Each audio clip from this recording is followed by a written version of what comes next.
Greetings and welcome back, everyone, to the Angry Chicken, the podcast about Hearthstone Heroes of Warcraft. I am Garrett Weinzerl, and I am joined this evening by Willie Dills Gregory and Jocelyn Moffat.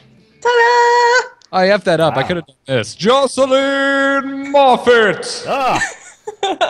That was way better. I feel so special now. Look at that. It's like you're entering the octagon to do some UFC fighting or something. Yeah. Is that the correct terminology? Is that what you do? Do you enter octagons? I don't even know. I have no idea. All right. Their octagons have holes in it. Of course, yeah. That's the Canadian version.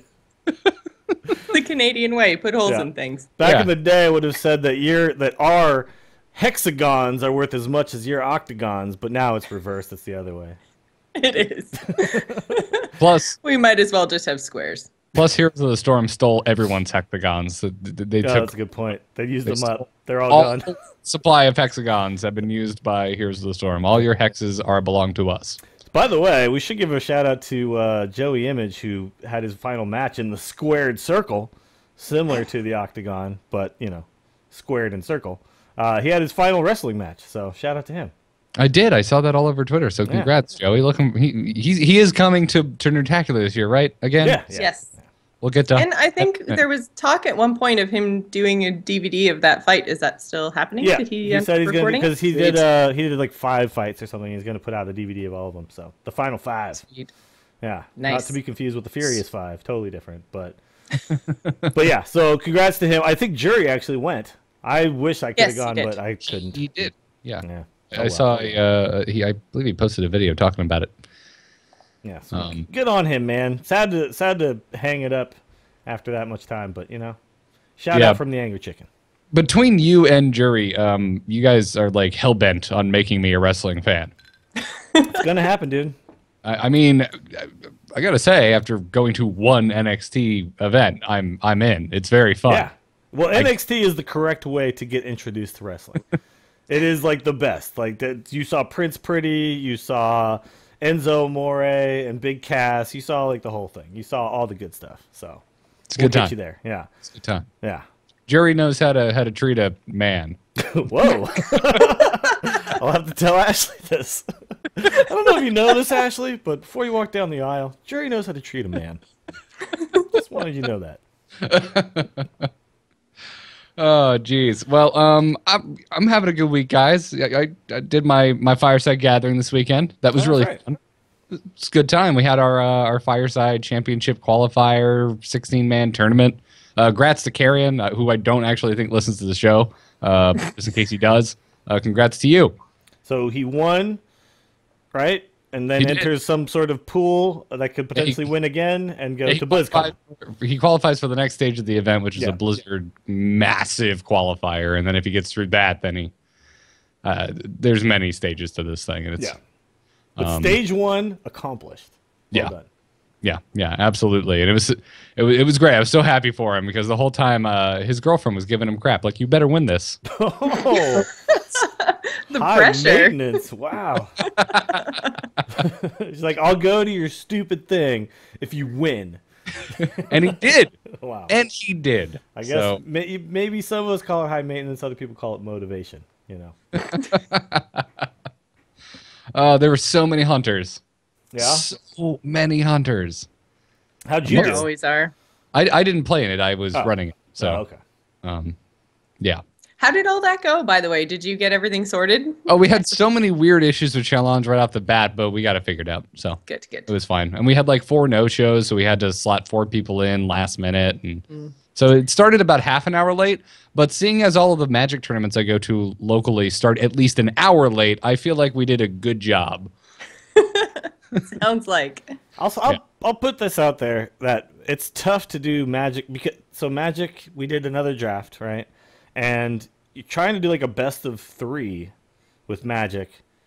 You have to have like a stringent time limit on the games. Yep. And there's a lot of situations that come up where 2 guys kind of enter a stalemate, and there's just no one can really make like a good attack, right, on the other guy because the other guy is going to be able to defend and the way he wants to defend and all that kind of stuff, right? So you can end up in these situations where basically both guys are drawing and just passing drawing and passing, maybe trying to like draw some cards or do something, and just totally stalemate, and things can drag out. This doesn't happen in Hearthstone. Like this is the beauty of their battle system in Hearthstone. So in the semifinals, I was watching two of the semifinalists play Handblock versus Control Warrior. Oh yeah, wow. The game could not have gone on longer. Yeah, that does happen, but it's a different way. It doesn't quite occur the same way. There's still going to be action every turn. That's like kind of the major difference. You're never at a point where both of you are just like, well, I'm just not going to attack. That doesn't happen in Hearthstone. I'm just going to leave my dudes here, and then, we'll see what happens next turn. It gets very complicated, because as someone who doesn't play enough Magic to really understand when it's the right time to do that, I'm always looking at the board state, and I'm just like, at some point I'm going to have to do something, right? And I just get too frustrated. And I'm like, well, I think I concede. I don't think I'll ever get through like your dudes, and I don't imagine what card I'll draw. Then I watch pros, and they seem to like know that at some point it's going to happen. I don't know. I get totally lost in that scenario. I'm thankful that Hearthstone doesn't ever run into that. I have to take a second too for a quick personal thanks in terms of the fireside, because before the fireside gathering that day, the previous evening, our little Chihuahua got super sick, just like all kinds of issues. So we had to get up, Katie and I, at the crack of dawn and rush him to the vet and get him some medication and bring him home. So I was just like obscenely tired. And then I had to drive to Orlando by myself and yada, yada, yada. So big thanks to Amy, who helped me put on the fireside, because she let me bounce out early once I got I got the recording up and running for the finals. And she's like, just go. You're exhausted. You've got a 2-hour drive home. Go. So big thanks to her for finishing out the finals for me. Good looking app. Yay, Amy. I made it home alive. Or did or did you? If anybody wants to attempt qualifying for BlizzCon and you're in the Bay Area, tomorrow it's going to be game night. Same type of thing, but probably less people, because it's just a continuing thing. It's like a cap at 16. So, but the winner does do the same thing, qualify for the... Yeah, well, we only did 16. Oh, nice. Oh, cool. Yeah. That's a very manageable number in Hearthstone. Like you can rocket through that pretty fast. Yeah, yeah. Honestly, I think next time, we're just going to do like write things down on paper on bracket. There, like if everyone's there, there's no point to have an online bracket, and it would have made things go smoother. Well, I think so. At the end, the way that it works, right, is you have to turn something into Blizzard, right? Oh yeah, so yeah. You have to fill out some official. I'm still working on it now. There's quite a bit of paperwork involved. Yeah. Yeah. So that's what we're doing now at game night. Every other week, we're going to be filling out that paperwork every other week for whoever wins it. So you're going to get really good at it. Oh, I'm not doing it, thankfully. But, yeah. But it's happening. I'm unfortunately not going to be there tomorrow, which sucks, because I love going to the thing on Tuesday and hanging out. I'm going to be at the Giants game, which is, not a bad reason to miss it. But so there you go. So I won't be there. So that's the responsible thing. I will be watching a professional sports. Yes. So I won't be there. So that's, gives you guys a chance to come through and take a victory, because, no one's going to beat me. Let's be honest. Smack talk. Actually, everybody beats me. I won the very first one. I haven't sniffed it since. I think I lost in the first round like the next 3 times straight. Sniffed a win. You guys don't know this term? Never mind. You're Canadian. No. You don't understand. I've been watching too much Orange is the New Black, so sniffing means something completely different to me right now. So I apologize. Yeah.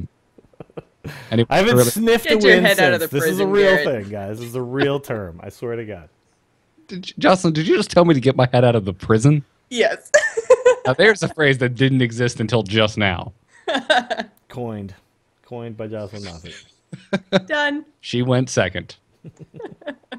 Also, before we get into this week's news, just want to let everyone know that next week on episode 89, we will have guest Michelle Morrow on the show. She'll be joining us to talk about providing the voice for Hearthstone's new hero, Illyria Windrunner. I'm assuming we're also going to poke and prod her about how, hosting BlizzCon last year and, just being awesome. I'm looking forward to it. I'm excited. She is very cool. Yeah. Yeah, it'll be fun to talk to her. So, well, are we going to do the thing that whoever interviews a voice actor or actress does, and hey, make them say shit? Say this thing.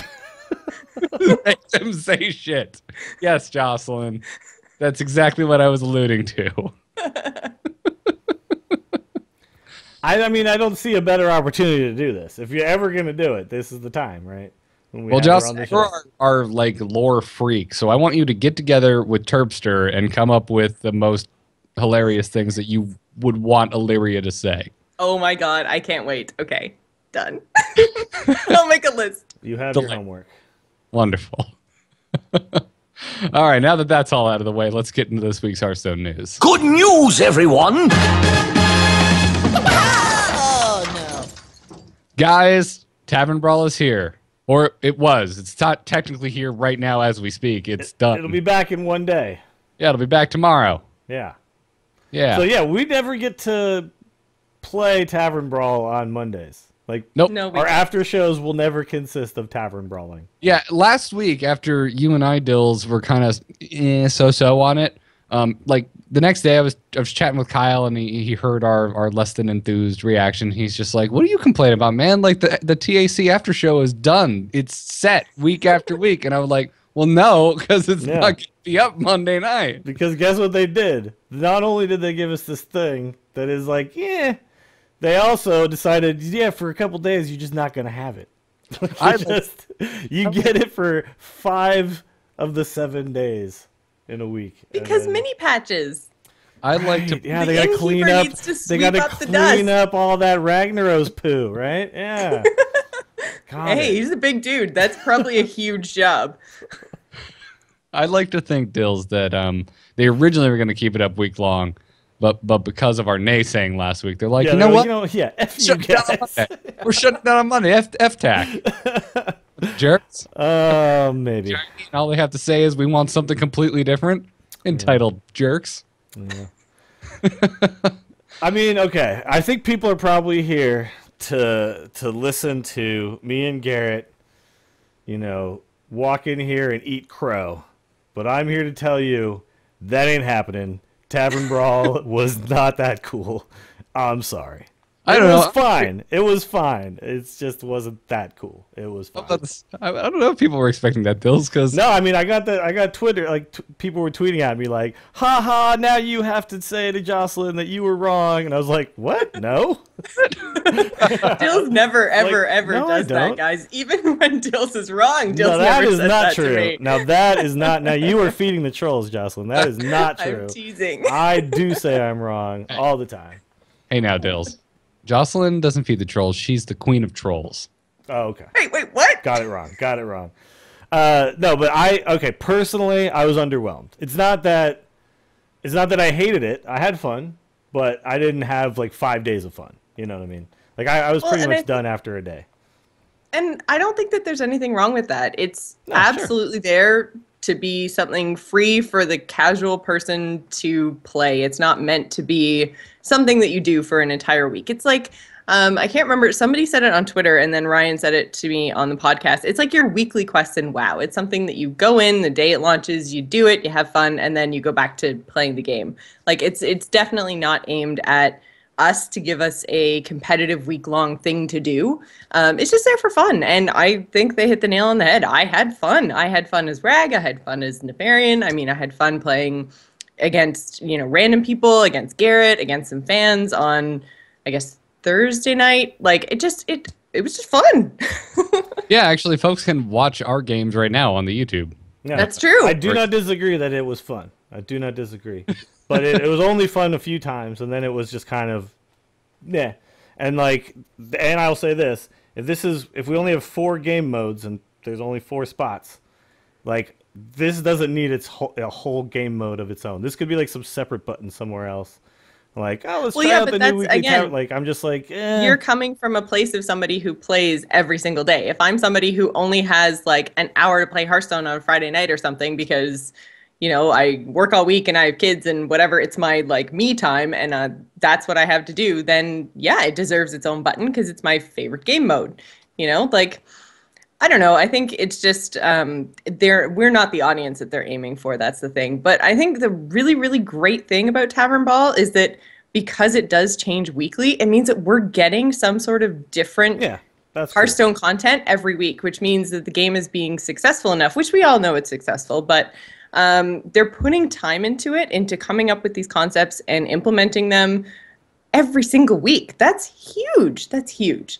And I mean, a lot of people seem to get really, really excited when, you know, we get infusions of cards through adventures, expansions, whatever. And we've got these meta changes. Everyone gets really, really excited about Hearthstone. Well, now it's like something like that where nobody knows what's going to happen. Everything's all crazy. And that happens every week and it's different every week. So I'm so excited. I had so much fun. I really, really liked it. I'm glad. I'm glad everybody who liked it liked it. There's got to be a voice for the people who didn't like it, and I think there's a lot of people out there who agreed that it was just kind of, like it was whatever. I don't hate it. I'm not like out here like, take it out of the game. It's ruining Hearthstone. Like I just am not gonna. That's not gonna be a big part of my Hearthstone play. And even if something comes along that's really cool, it'll be here for 5 days and it'll go away, and I'll be like, yeah, that was cool. But it's just, I don't know. Like I still feel like. There's a lot of stuff that the people seem to want, and we got this instead. You know what I mean? So to me, I'm like, I kind of wish other stuff had happened, but I'm also not. I'm not totally against it.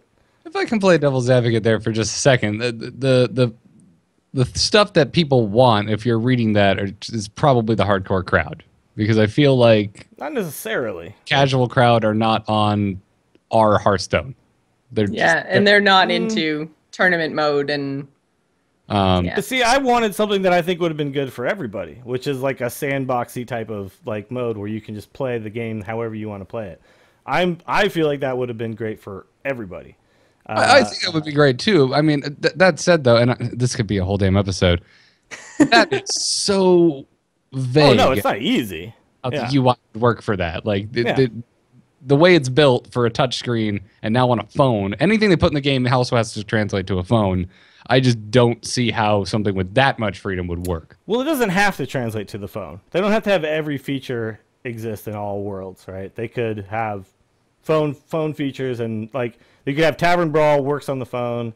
Sandbox mode doesn't, because you don't have the UI to sit there and mess around with everything, right? And it'd be fun. Yeah, but I mean, I'm going off what they've done so far, and so far they haven't done a single thing that hasn't translated across every single device that this game is available on.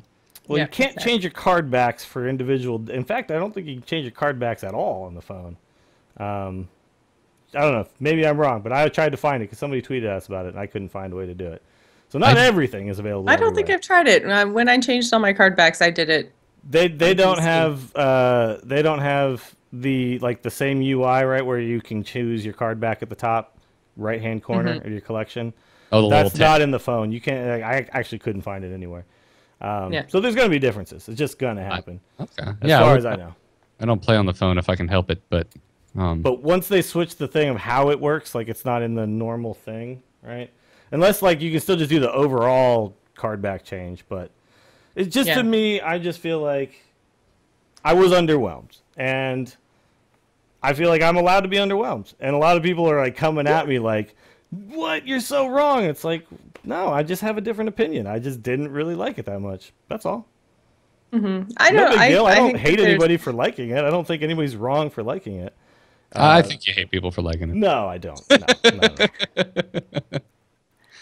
I think there's just a lot of positives to Tavern Brawl, especially for the casual player. I mean, like, especially with our pre-built deck weeks like we had this week with Nefarian and Rag. I mean, like, it doesn't matter. As long as you've got a hero at 20, it does not matter what your collection is. Like, you get this exact same Rag deck that the next guy gets, and, you know, like, I mean, obviously nobody gets the exact same Nefarian deck because of that freaking hero power, but in general, it doesn't matter where your collection is. So I know, like, eventually we're going to get some deck building ones, and that'll be a little bit more collection dependent. Maybe. We still don't 100% know. They might just give you a group of cards and say, here's 60, pick 30, which would also be really cool. But yeah, like, I mean, I think it's really, really cool because it is free and anyone can jump in as long as you've got that level 20 hero. And I know I don't know about you guys. Did you guys see everyone kind of complaining about the imbalance between the two heroes and everything and how... Nefarian is overpowered. They were definitely imbalanced, yeah. Nefarian's so much stronger than Ragnaros. Yeah, so, I mean, like... I made some points about that, and I think they're actually in the video, because we talked about it a bit in the video when we were playing, right? Yeah, because, spoiler alert, Jocelyn crushed me. It didn't matter what hero she was using. I really recommend folks go check this out, because I had a good time. This is the most fun I had with Brawl. was doing a best of 3 playing against a friend. Yeah, that is. Yeah. So youtube.com/Starcast show to see that. It's Garrett versus Jocelyn. Go check it out. Yeah. All right, so people are telling me that you can change it. I couldn't change it on like existing decks. That's what I was talking about. Like I tried to change it on decks that were already made. You're trying to assign a card back to a deck. Yeah, like the way you can do now. Yeah. I think it's when you're creating a new deck you can assign the card back, but I don't know. I could be wrong. I don't spend enough time messing around with stuff like that. Well, what was it? Detective Dills will have to be on the case for next week. I'll get on the case. I'll figure it out. But damn it, guys, you haven't let me say my opinion. Sorry. I liked Tavern Brawl. I have more points still too. I can keep talking over you if you'd like. I definitely came out of it enjoying it more than I thought I would, but playing it exactly as much as I thought I would, which is to say not much. Sure. Yeah, and that was fine too. I mean, like I said, I had the games with you on Wednesday, and then I played a little bit on Thursday, played a bit on Friday. And when I say a bit, I mean literally like 3, maybe 4 games. Like I really didn't play a lot, but it was still fun. It was fun. Yeah, a good time. I'm honestly, now that I've tested the waters, now I'm like chomping at the bit. I want to see what the hell it works at. Like one of the weeks when we get to make a deck for Brawl. Yeah, that might have a little bit more staying power if you have to actually go in, make a deck, and then like tweak stuff and sideboard. No, again, sideboard is pointless in a best of 1. It like I'm teasing you, Garrett. That's like calm down. That's like saying a color when you need to be talking about numbers. It just makes no sense. Anyways, now I'm curious because like if they let you bend the rules or how much they let us bend the rules. Like if it's Brawl, I'm assuming it's wacky. So can we make like an all Wisp deck? And then does the game know that? And then I don't know. I don't know how that works. Then do I just go into the deck builder like usual, or is there like a shiny new Brawl deck builder button? I have no idea. I have a lot of questions. And that's like, I think this is exciting because we don't know the answers until literally Wednesday, and it's going to be like that every week. It's like, oh, what are we going to get this week? Are we going to get to build decks? Are we not going to get to build decks? Is there going to be Murlocs everywhere? These are the questions I want to know. Please. All right, I figured it out. You got to go. It's not obvious at all. This was the problem. Because normally when you want to change something about your deck, you like click the deck, right? And then you do stuff in there. Yeah. You got to click on the little upper left-hand corner where it says like what class you are, and then you get the little option. Got it. Found it. Thank you. Thanks, everybody. So yes, you can do it from the phone. So Garrett's point stands. Oh, yes. Thank you, Jocelyn. Oh, there you go. You're right. Yeah. I didn't even realize that it was me trying really hard to be right that sent us down. No. So somebody sent this. Somebody like sent us a tweet and was like, I can't figure out how to change the card back for my decks. And I was like, yeah, I can't either. I just like tried messing around. I was like, yeah, I don't think it's here. But no, there it is. It's just not obvious. So for anybody listening who was also trying to figure it out, when you click the upper left-hand corner where it says like whatever class you are, like whatever cards you're on, there's a drop-down menu. It says Druid, but apparently also features things other than just other classes. It also features card backs. So there you go. Ah, gotcha. Cool. All right, man. Well, Jocelyn, we're going to do another best of 3 this Wednesday? Yeah, dude. I'll do it every Wednesday. The Brawl mode will be? All over it. All right, cool. Well, go follow our YouTube, folks. It will be fun. In significantly smaller news, but no less awesome, and I would argue that I might have been a little more excited about this than Brawl. You can ride around on a Hearthstone card in Heroes of the Storm now, and it just warms the deepest recesses of my heart. It is awesome. When that popped up, I was so happy, and I haven't even played in Heroes yet. Like, I haven't even gone in to get it, but just the achievement popping up in Hearthstone, I was like, yes, I've made it. Dude, and I gotta say, riding around on a legend card back, it is just so hot. Love it. I absolutely love it. You don't even have to earn legend. You just have to earn level 9 on whatever hero you're playing. Yeah. It's the only time I'm ever going to see the legend card back on the game. It's kind of weird that, it's kind of weird that like they're like, you know what? Here, you can have it. Just get level 20 in Heroes. Here it is. Well, you have to hit level... Or level 12, right? Level is that what 9. it is? Level 9. Level 12 in Heroes and level 9 on the character. Level 9 on the specific character you're playing. Yes. So that's some games. Yeah. Oh, it takes a while to hit 9. and even luck to hit 10, and then God forbid you actually want to give those heroes to 20, even though it doesn't really do much for you other than a status thing. Other than to say that you're super cool because you're level 20. Yeah. It's like Paragon levels in Diablo if they didn't do anything cool for you. Yeah.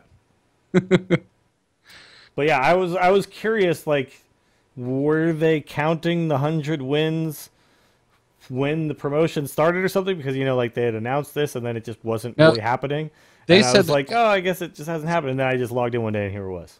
No, they said that all of the cross-game promotions with Heroes of the Storm would be awarded retroactively. It was just the Hearthstone card mount took No, extra. I know, and I'd heard that already, but then it just wasn't happening. And I'm like, yo, the game's been out for a while. What's the deal? Where's my card mount?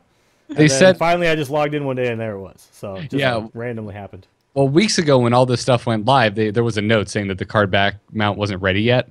But then you're absolutely right. There's no announcement. There was just, here it is. Well, because they figured we would probably get on the horn and talk about how not excited we were after there was an announcement. Probably, yeah, exactly. That's what we do. Total jerks.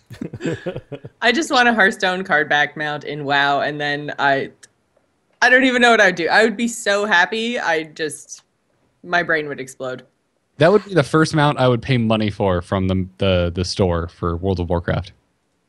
I would pay money for that, for a Hearthstone card mount in World of Warcraft. I'm not going to say anything. I probably wouldn't. You can, no. You don't. If you're I that. I don't buy anything from I don't buy anything. Any of the extra stuff. Yeah, I and just see, don't buy. and I know the chat room is totally going to jump all over me for this, but I have all of the mounts from the store in WoW.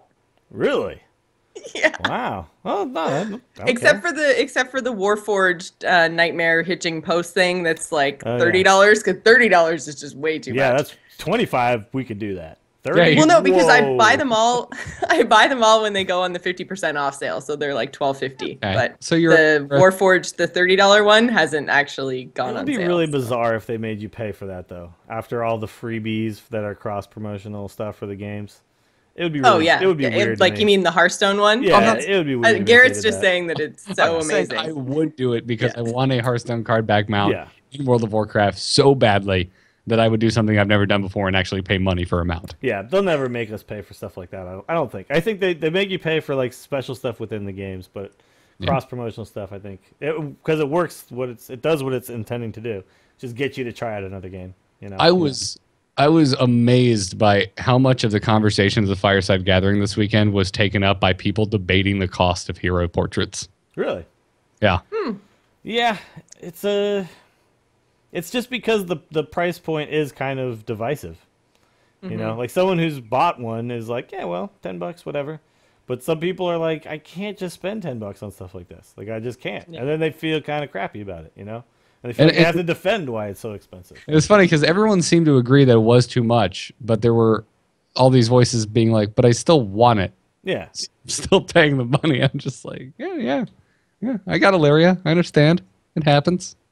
Jocelyn, have you purchased the hero yet? Because I totally got outed on Twitter. Somebody was spectating one of my games, and I actually bought Illyria because I decided that I was going to try to get to Legend in the last month of the season. Because for those of you who are WoW players, 6.2 is dropping tomorrow, and I'm trying to get my Warlord title, which involves doing a whole bunch of Nemesis quests, which are going to be really, really hard come tomorrow. Anyways, long story short, I've been trying to kill pandas for like 3 weeks straight.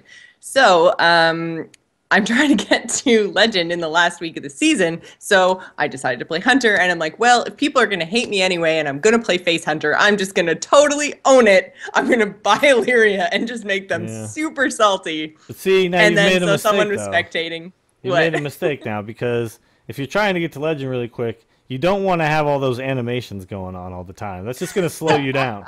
Like at the beginning, you got to watch her like wisp off into the corner and then come back in. No, that's gonna cut into the amount of games you can play. So that is true. Yeah. That is true. Sorry, my mistake. But yeah, so I did buy. I bought Illyria. I keep wanting to call her Verisa. I bought Illyria, and yeah, within like probably 3 games, there was a picture on Twitter that was like, Joss is part of the 1%. Screenshot of my game. I was like, yeah. All right, well, let's be honest here. You have all the mounts, 1%er. But only one hero portrait. I don't have Medivh and I don't have Magni, and I don't really want them. I want Medivh for the card back. His card back is dope as hell. His card back is pretty cool, yeah. And his tray is really cool. But everyone's tray is really cool looking. Even Magni. Yeah. I don't like dwarves, but So you have all the mounts. That's why in I don't WoW, want huh? Magni. Jocelyn's too big to fail, you guys. Like this is bad. There's gonna be a bubble that's gonna burst. we're gonna have to bail out Jocelyn. Yep. It's Yeah. gonna be taxpayer dollars. Yeah. She's gonna be all strung out in the corner. I just need some more Hey, I work mounts for and a private heroes. company. I don't work for the government anymore, and there's no taxpayer dollars. But in Canada, aren't all the companies? They're just part of the government, right? Socialism and all that. That's Right, what I was right. told as an American. That's how it works. All right. Train. That's 100% how it works. That's enough of the troll train has derailed. It has left the station and derailed. All right. Mitsula, by the way, wins the chat room for saying that they're gonna save their $10 to buy us beers at Nerdtacular. So Oh, fantastic. Good people. I see your pandering, and I am okay with it. Archon finally officially announced, sort of, kind of, their $250,000 prize pool team league with a teaser video, and then no official post actually saying how this darn thing's going to work, because I'm really interested in how this darn thing is going to work. Yeah, it's 8 teams. We know that. Mystery team. We know that. I'm assuming it's going to play out kind of like the team league over in South Korea. I'm guessing it's going to take some time to do over several weeks, right, for this big of a prize pool. But No, I think it's going to be best of one. And best the of one. Hunter versus Hunter. I'm curious to know who's on Team Forsen, because apparently there's a Team I know, Forsen. right? What? That's what a role player. He's got a whole team now. Now, have either of you ever watched GSTL, the StarCraft 2 team league in South Korea? I have not. No. It is super cool, and I'm praying that it's something like that. Okay, could be. Amaz So should be familiar with the stuff that's going on over there. So it's basically like your team's roster versus your opposing team's roster. Okay. But there's there'll be a set number, like you're only allowed 5 team members, and you basically play until you exhaust your opponent's roster. Oh, I see. So you got to defeat everybody on the other side. Yeah. That's cool. That's a Yeah, great and idea. if you win, you just stay and keep playing. But if you lose, Yeah, I would really like to see that. That would be awesome. yeah. I was talking to somebody about this the other day, and we were like, man, why hasn't there been a team league for Hearthstone? And bam, here it is. Okay, so that would be, I think, really cool in Hearthstone, especially too, because if you have to eliminate players there's so much like strategy picking, especially now with all the conquest stuff. Like if you've won now with this class, now they're looking at what's left, and you're talking about 5 players or something like that. Here's the one problem that could be with that, though, is do all the teams have 5 players? Look at Well, they would have to if they were participating in some sort of elimination well, they round could, like they that. could, They'd have to. yeah, they could grab other players. They could grab extra players, but I don't think all of these teams actually have. Well, no, 5 like active Liquid players only on their, has on their rosters. 2, Savitz and who's the other one? Well, that's the thing. That's why so bad. That's why I have so many questions. Is I'm not sure if that's exactly how it is going to work. Yeah. That's how I like it to work. But you're right, Jocelyn. A lot of these teams don't have enough players. Forsen only has Forsen. And Forsen, as far as I know, is just Forsen. So yeah, we shall see. We shall see. I'm super excited about this. Forsen's so great he just counts as 5 people. Is he that just what we're plays saying? just as himself. Yeah, it's probably Forsen to Forsen, beat Forsen Tigbar. 5 times. I think they should put Cat Cam on Forsen's team. Cat Cam, I think. By the way, I don't know if you guys know who Cat Cam. Do you guys know who Cat Cam is? Ever watch Casey Tron? No. Okay. So Cat Cam actually played in the ESL tournament. He was that guy with the long hair. Do you guys remember him? No? Okay, never mind. But okay, he's like a funny character on Casey Tron's stream. But when she plays Hearthstone, he'll like coach her through and stuff. And he's hilarious. He was one of the players in the ESL thing, but it wasn't as Cat Cam. It was just as him. But his voice is the same voice. It was so like everyone in chat was freaking out. So he's a character, but he's actually like a good Hearthstone player. Yeah, that's great. it was awesome. So he's like, I want him to be on a team. Yeah. Yeah, I want him to be on a team. Please have him be on a team. I mean, if these guys are looking for players, they got room for him. But yeah, Team Force, and then there's a couple other there's some now that I'm looking at all these teams, there's a lot of heavy hitting teams out there. I mean, if you think, Cloud9, Archon, Nihilum now has a bunch of really strong players. Tempo Storm was kind of down on players for a while. But I'm sure like Reynad will play or something like that in this. And then I'm not familiar with Celestial. Is that just Tiddler and his Yeah, that's crew? Tiddler's team. Yeah. I know him, but I don't know who else is on that team. So I'm not 100% sure. I think they've got 7 or 8 people on their roster. I think, but they're Chinese players. Yeah. Well, that's going to be awesome too to see whatever they. And then mystery team. Oh man, those games are gonna be so good. Like, anybody have any ideas? Who's the mystery team? Who could it possibly be? Team Ben Brode and Yang Wu. What if it Team 5? Oh my god, it's just Team 5. Team 5. Yeah, you get like Lindsay and Zaraya out there throwing That down. would be the best. And by Yeah. Well, no, they could get like reels and stuff. Ixar, like they would Ixar, dominate man. actually. but I want Would be too good. Hearthlytics, not Hearthlytics. Oh, we're hearing that it's not Hearthlytics. Actually, Hearthlytics would be an amazing team as well. Yeah, Because Jab Dignitas, and maybe? Dignitas. Okay. Maybe some combination of like some other Team Team Magic Gaming. There you go. Team Magic Gaming's making a comeback. That would be awesome. can you imagine the viewers that would bring in if they did that? Oh my god. Stop for 2 seconds. I realize you said it as a joke, but if Sure. you wanted to just break your stream, like if you wanted to crush League of Legends Yeah. in viewers, I think Team Bring 5 back though. Team If we Magic. really want to see Team 5. That would be Yeah, Team 5. that would be be pretty. insane. That'd be pretty great. That'd be. Team Solomid. Does Team Solomid even have a Well, they Hearthstone have- presence? They have Kripparrian, and they have Trump, and they have Masan. There you go. It's unrelated. Tons Unrelated. of tournament experience in those. Yeah, things that's right what I was never see them at tournaments. Unrelated to Hearthstone, but did you guys see Tempo Storm crush in Heroes of the Storm last night? Yeah, No. yeah. That Heroes team is scary good. Yeah, they they know what they're doing. Yeah, seriously. Well, Tempo Storm was very forward thinking and grabbing up some of the better players like, early on and saying, we're making a Heroes team and we're getting you a house. We're taking this for seriously. We're putting a Frozen poster on your wall. Yeah, It's gonna be a That's good right. time. that is right. So, do we even know when this is? No, There's no date. There's no nothing. Oh no, July 1st. July 1st. July This is Canada 1st. Day. Okay, good. It's like a present to me. Oh, look at that. I have a day off, so The I'm gonna watch trailer the whole did thing. get me super pumped, I will say. It gave Had the me- super it serious got- music. it got me super epileptic with those bright white flashes way too fast in succession. I thought it was awesome. I mean, there wasn't a lot of action in it, but it did what it was supposed to do. It was like, here, guess what? $250,000. Hey man, All these people. Check it that out. text was action packed. Okay, you had music and you add the wop, wop, wop, wop, wop, it was kind of moving a little bit too. yeah, Yeah, there was animation. Come on, Yeah. Garrett. yeah. So Yeah. snooty Get hyped. when you Get actually can hyped. make stuff.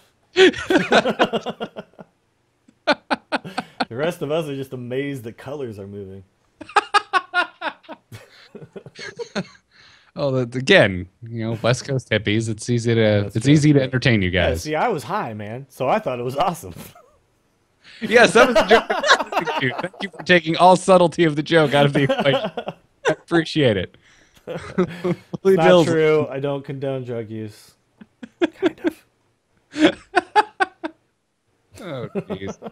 Well, with that in mind, we're going to skip strategy because we're doing an arena draft today. That's so right. and at the end of the show, we're moving straight into crazy game stories. The whole world gone crazy. You're in trouble now. You got it.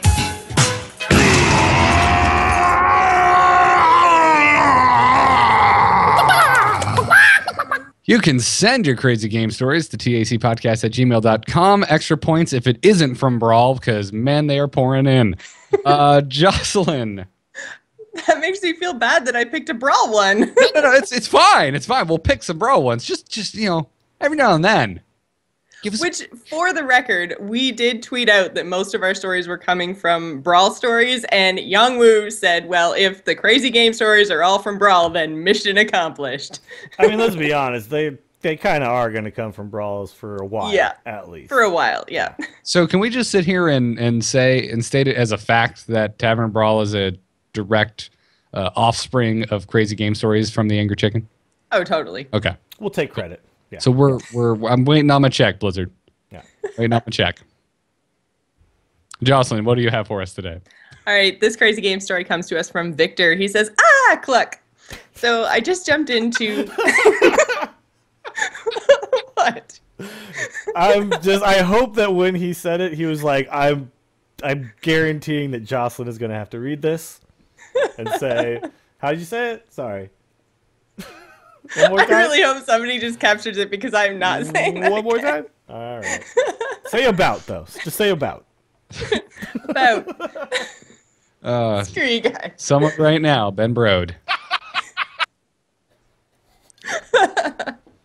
Okay. So I just jumped into Brawl for the first time, and I'll probably never feel this level of being just. I'm on Ragnaros, and I've managed to swing a game. I fell way behind him by playing the dwarf guy that always survives Brawl and Brawl on turn 9. Wiping the board, there were many dragons there, and started to pump out threats. My opponent managed to clear with Shadow Flame, and I land a Baron Geddon, threatening lethal next turn with Rag's 8 damage hero power.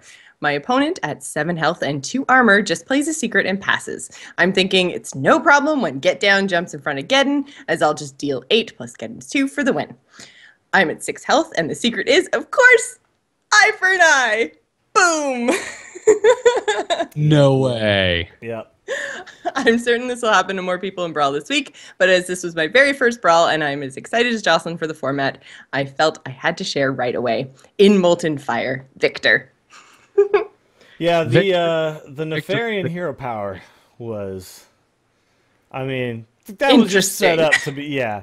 Like I had a couple of games where I was Ragnaros, and I had a guy heavily BM me as Nefarian, and I was Nefarian is, like, I think much better, like, by far.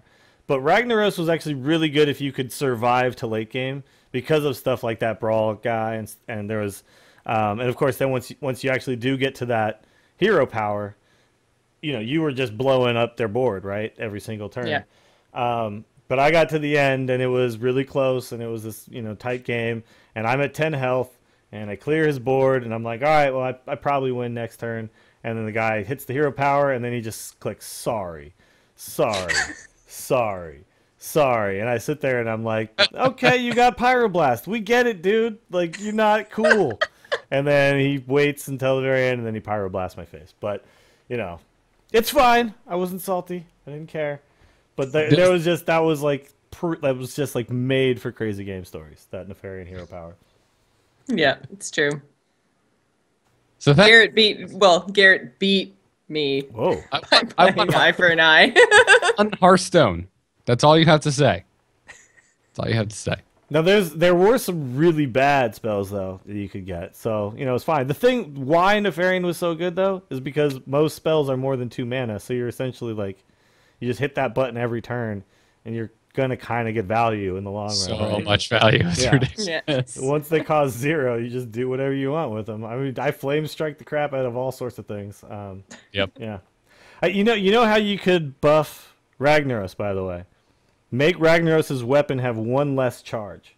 Because, you're trying to get rid of that weapon for the first 5 turns.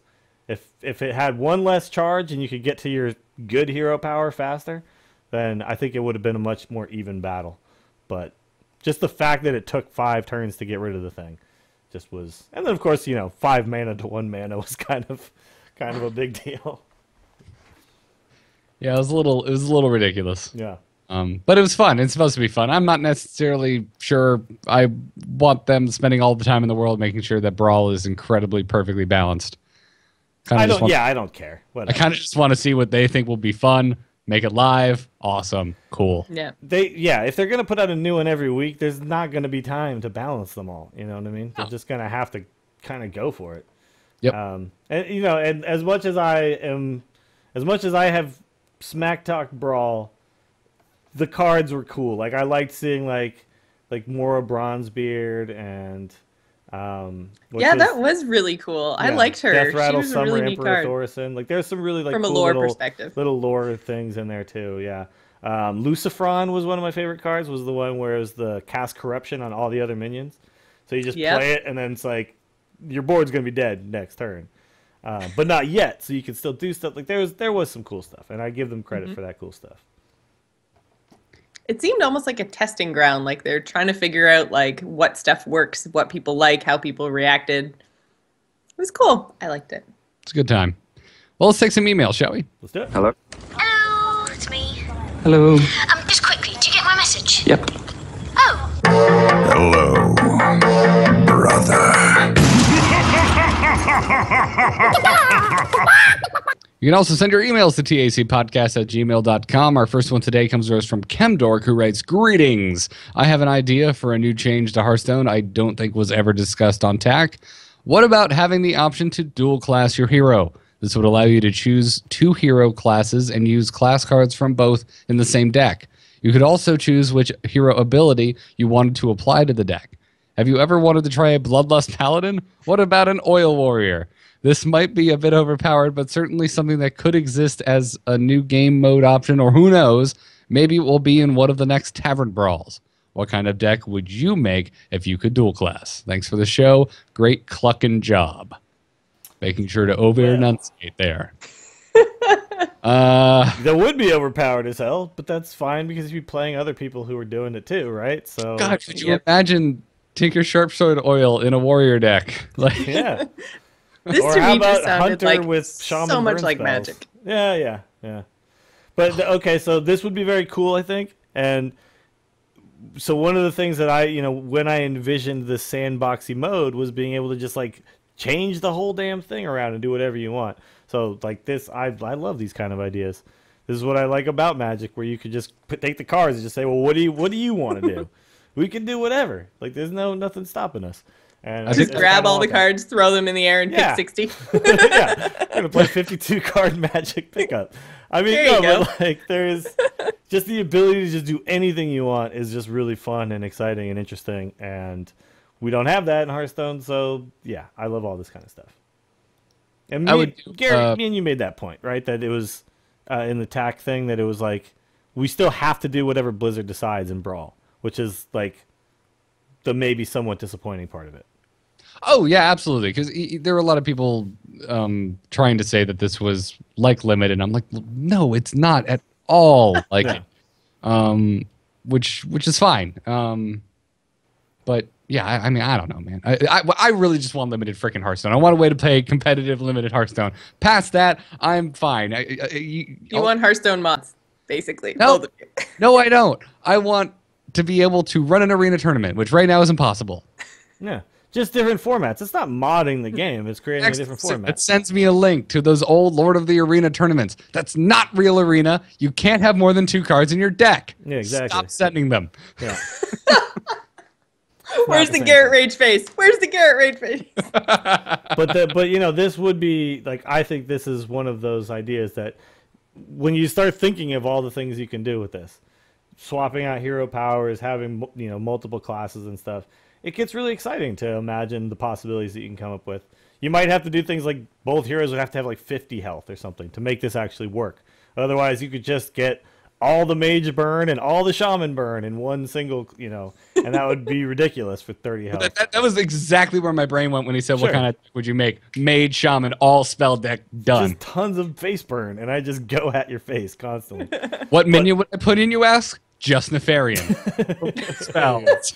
Well, Malagos. You got some Malagos in there. Oh, but, yeah. It's...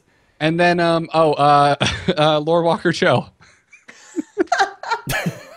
All right. Give all your burn spells to the other guy. Yeah, Okay. done and done. All right. It's just it's cool to think about this kind of stuff, and that's what you could do if you had physical cards, which you don't. So you got to have some way to do it. Yeah. I mean, that's one of the more we talk about this too, because we could see something like this in Tavern Brawl, and it would be amazing. It would be the most amazing, not even full week of Hearthstone ever. And wouldn't it suck if you got that and then 5 days later it went away? Well, that's like the thing. If you got something super amazing and you're like, now it's gone. Partially what makes it awesome is the fact that it is finite, but at the same time too, I did kind of dismiss the whole idea of having like a Tavern Brawl archive, and now the more I think about it, the more It would be You really did. awesome. You did poo-poo that idea. Yeah, no, damn it, I will say I was wrong on that. The more we think of all the crazy crap that could happen in Tavern Brawl, the more I would really like to be able to revisit these at will.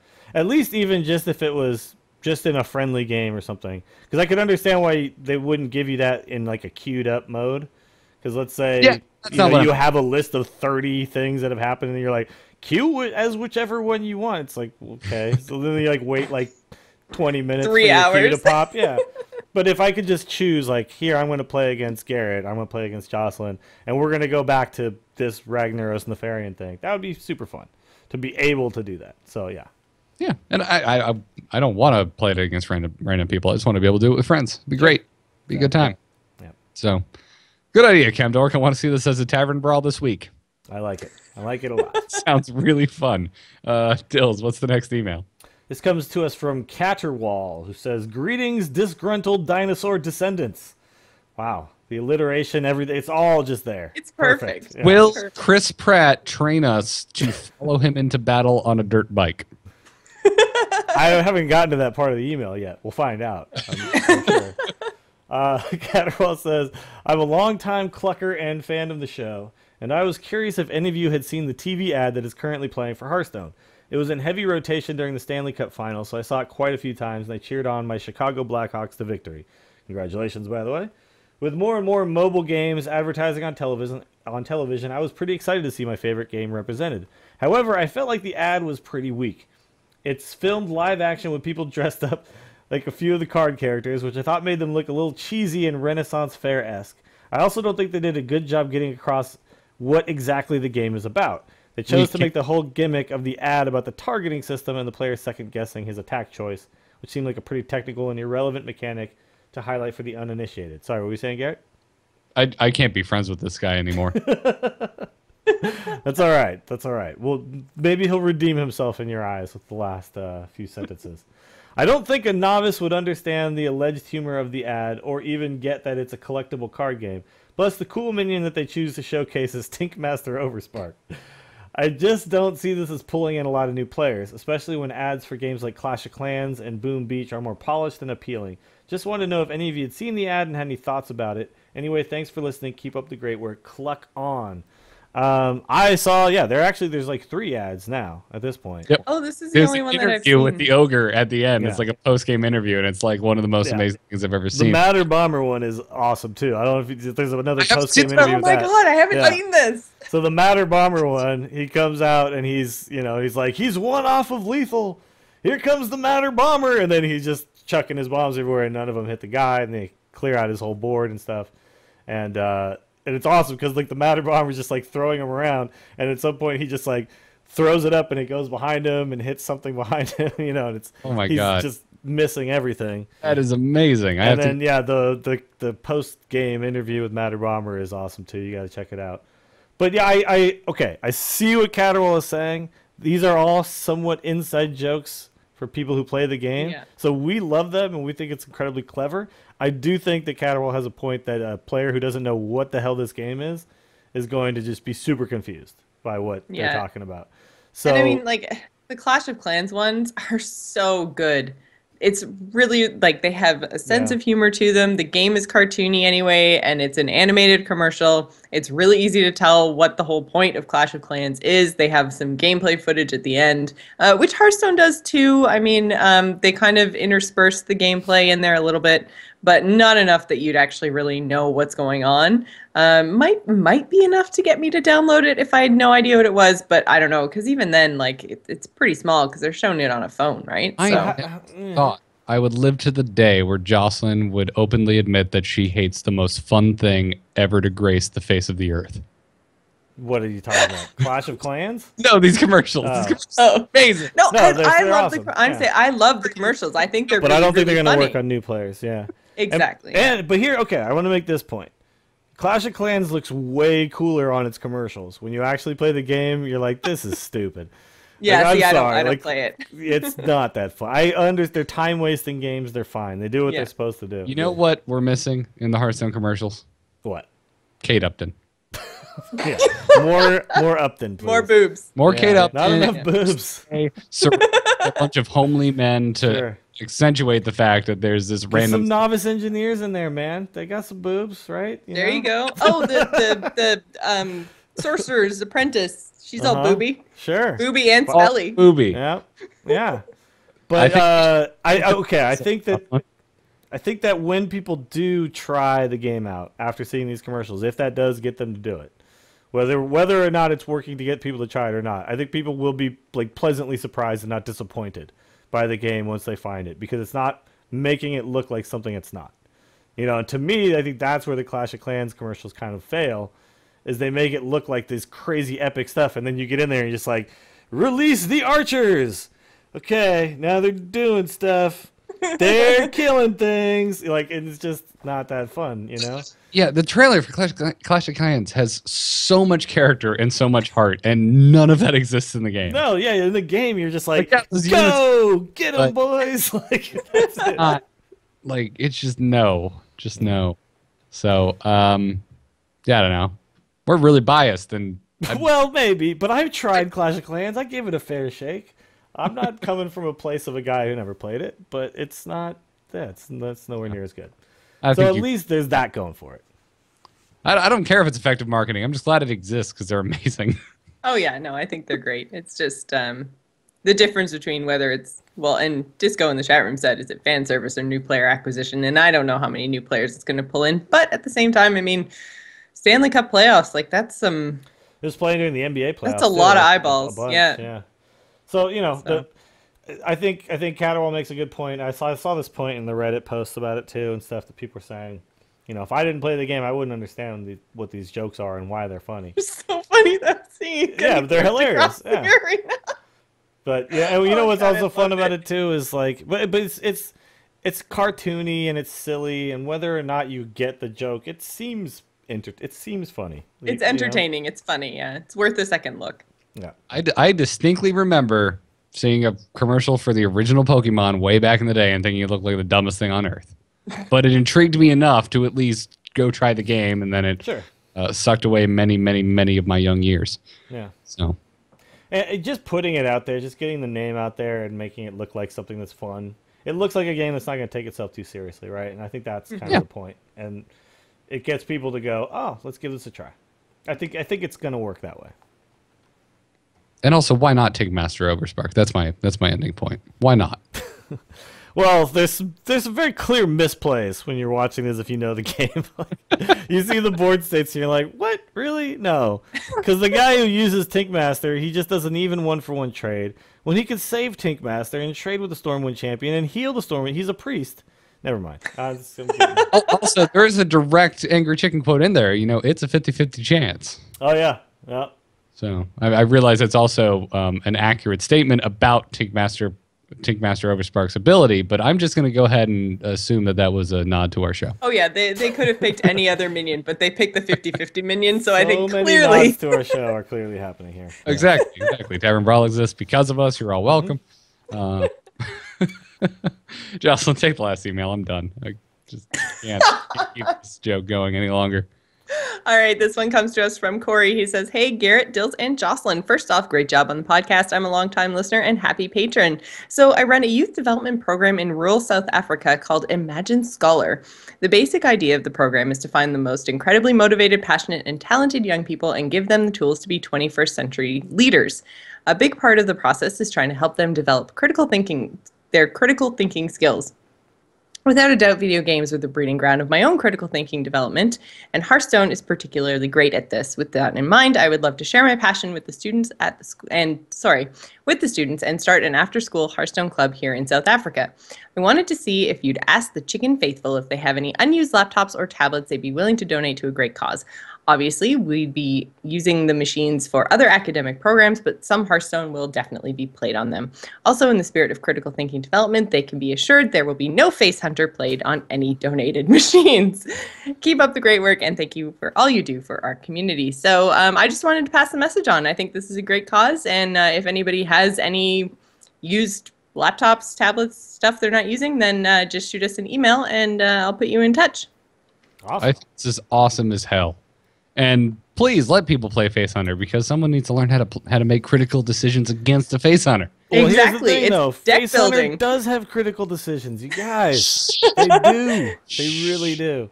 If I was running the stream, I'd hang up on you right now. They really do.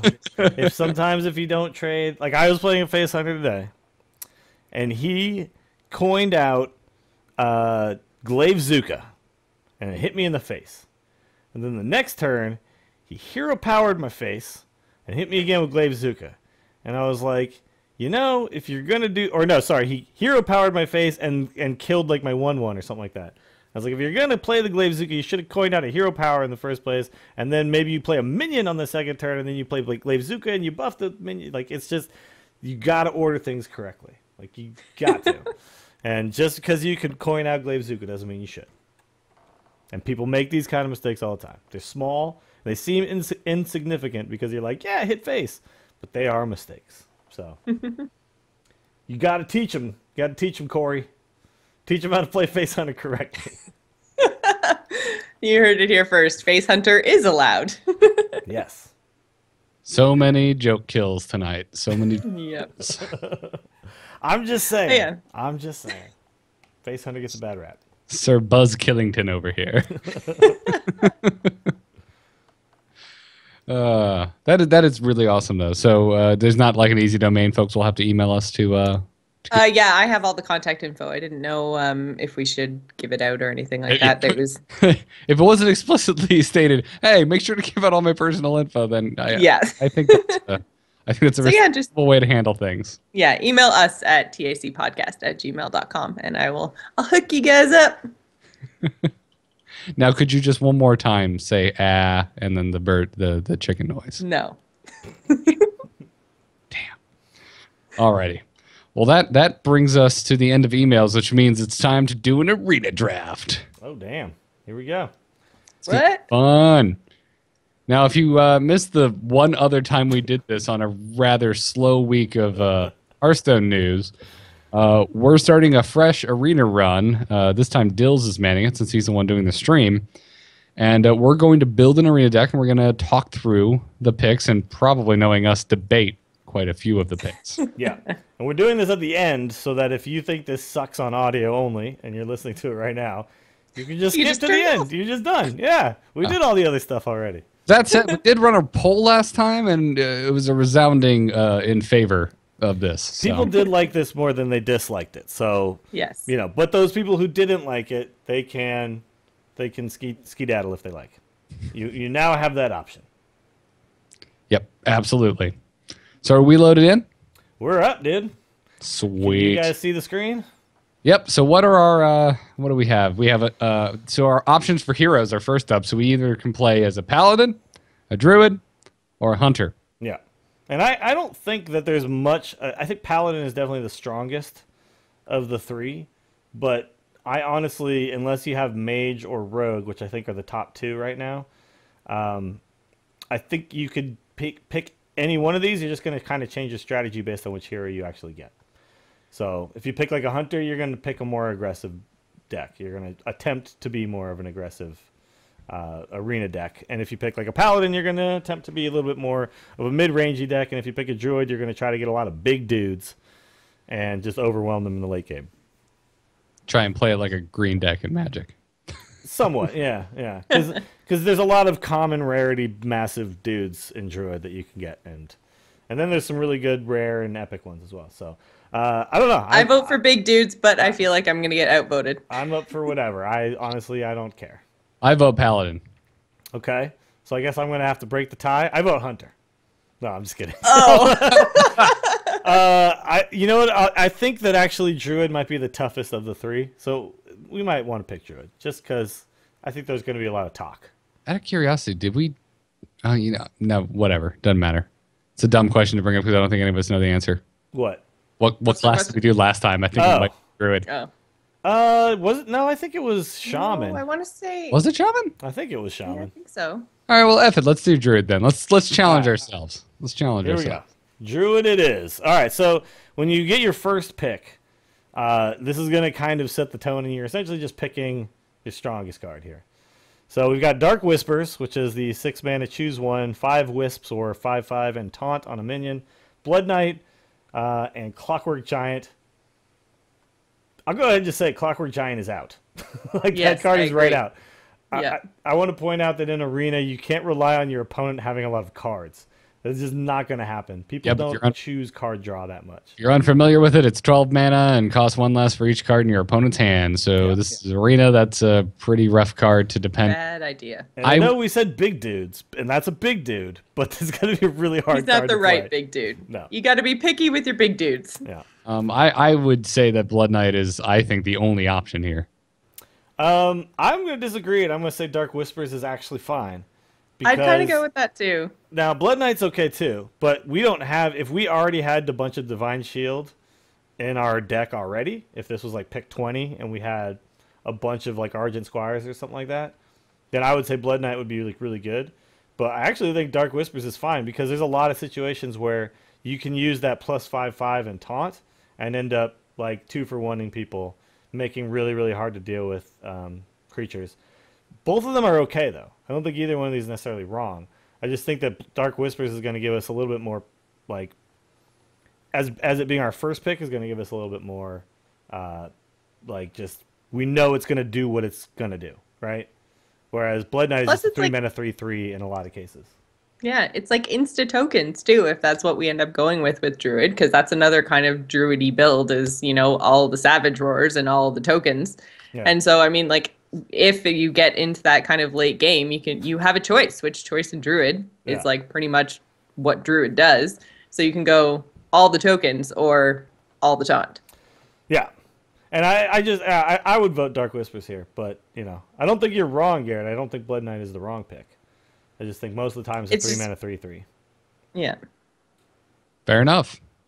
Let's do it. Now that we've taken Dank Whispers, by the way, that's going to change what we do from here on out. Because now stuff like, stuff like if we can get like things like you said, Savage Roar and things like that can actually use if we can keep our Wisps alive for 1 turn, those are going to be better cards. All right, so we got commons here. We've got Draconid Crusher. We've got Swipe. We've got Explosive Sheep. Tell me why we shouldn't pick Swipe without even bothering to consider the rest. There's no choice to take other. Yeah, no, this is Swipe is real good, folks. Swipe is real good. I mean, we could take Draconid Crusher and no. No, you're gonna take Swipe every time. And actually, I would if you could get like 5 swipes, you're probably just gonna win 12. So this is interesting here. Targeted damage, real good in Arena. Yeah. This is actually interesting here. So Bluegill Warrior, Reckless Rocketeer, Murloc Tidehunter. Now the problem with Murloc Tidehunter is that it's 2 1-health creatures. Now you get 3/2 worth of health here and attack, but you just get one of them pinged off by a mage or killed by a druid or killed by a rogue, and then you have a 1/1 left over. So it's a little bit funky.